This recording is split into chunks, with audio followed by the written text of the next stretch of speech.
Hello everybody. So I have with me here the Samsung Galaxy S20 Ultra. This phone came out in March a couple of months ago, and it came out to quite a lot of fanfare because of its camera. Its camera was sporting some incredible specs. It had a 108 megapixel sensor, an ability to zoom up to 100 times, and also the ability to shoot in 8K, so some things that were unheard of in smartphones at the time. Unfortunately, upon release, it was discovered that the phone had a few autofocus issues, which made the camera pretty much unusable for video. In the months since then, Samsung has come out with a few updates to try to improve the camera.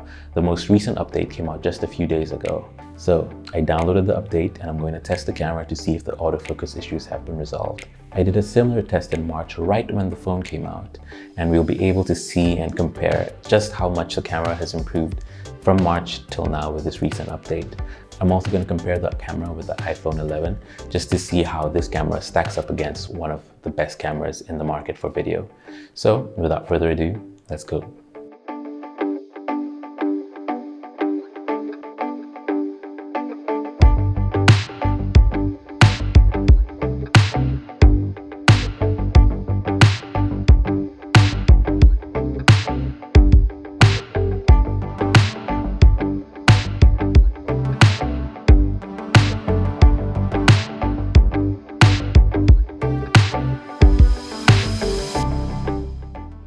So we're actually here in Dakar, Senegal, on the south side of the city. I'm here, gonna show you who I'm with. Hi. Monica, who's been the lovely model, very patient. So as I go through these images, I'll just be sharing with you a few of my thoughts.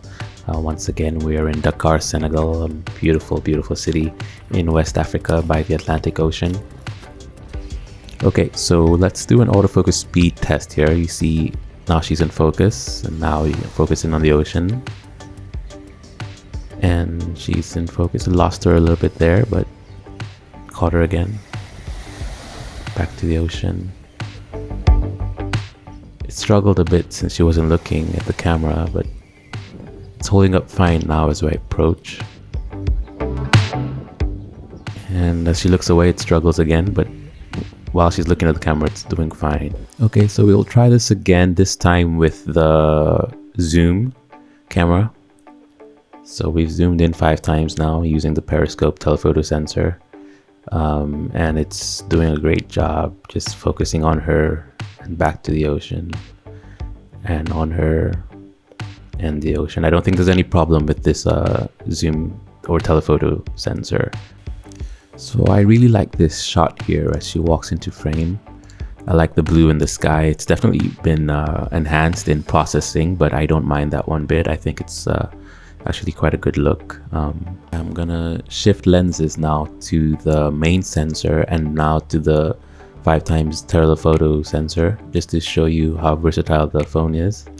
The image suffers here at 5x zoom because of the light at this time of day. But otherwise, when there's a lot of light at 5x, the image is actually quite impressive.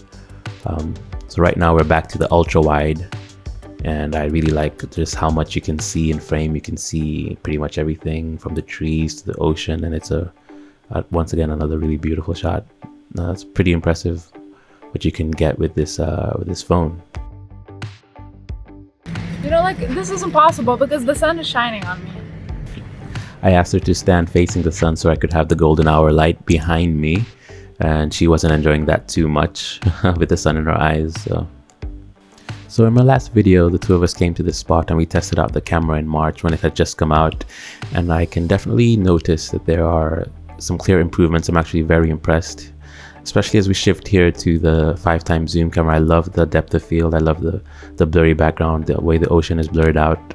It's really crazy that this is all from a phone. So as I promised in my intro, here is a side-by-side with the Samsung S20 Ultra on the left and the iPhone on the right. I tried to get the framings pretty much matched up even as we shift to the wide-angle lens at this point. What do you think? I'll let you guys be the judge of the quality. I think both are doing a pretty great job. As I said earlier, when this phone first came out, it would really struggle with the focus. It would lose focus, and then when it grabbed focus, it would hunt, and you could never be really confident that what you're shooting is going to be in focus. And the fact that you could compare this with the iPhone 11 and it's holding its own pretty much says a lot about how the improvements and the updates have been effective. So it still isn't perfect though, as you could see. It kind of struggled there. Right now it grabbed focus, but it's definitely an improvement. Okay, we're gonna test out the telephoto, the zoom capabilities now. And of course, as we zoom in, the image suffers greatly, but it's almost as if I can listen in on what these two men are saying on the rocks. It's kind of creepy, to be honest. And now we're gonna zoom back out to show you how far away we were. And that's crazy, just to think how far away we were. And we were able to zoom that far in. So the zoom capabilities of this camera are truly impressive.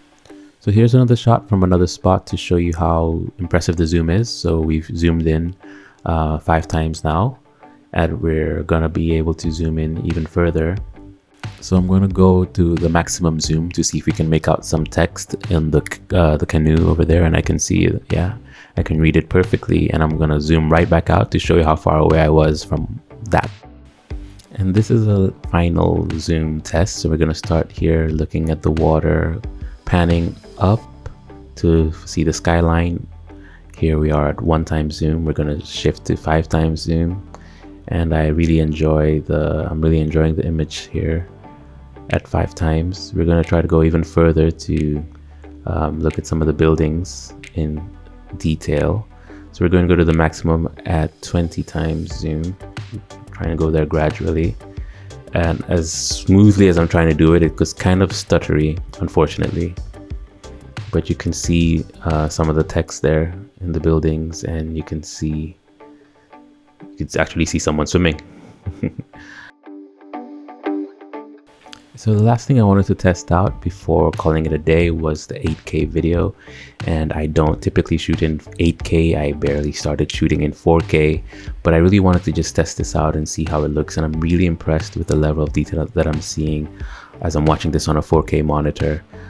It's really impressive. It's not a gimmick, and as long as you're using a tripod or holding the phone very steady, you're going to have incredible results shooting in 8K. So there you go. I hope you enjoyed watching all of that footage. So here are my thoughts. While the autofocus is by no means perfect, I think you can see that there's a clear improvement from where it was in March to where it is now. And so well done, Samsung. I think that there's still a little bit more room for improvement, and I think that maybe further updates can actually perfect this. But for now, I'm pretty happy with the improvements. I think that I'm more confident to take this out and to just shoot without having to worry about missing focus or losing focus. As far as the comparison with the iPhone, well, I would like to know what you guys think. For me, it's pretty much a toss-up. I think the iPhone has more consistency with the autofocus. The Samsung is still not quite there yet, but since the Samsung has a larger sensor, it has a better depth of field, and you can have that blurrier background, which gives you sort of a professional look, which is not something that's quite common on smartphones. So I really hope you enjoyed watching this video. I really enjoyed making it. Have a great day, and see you in the next one.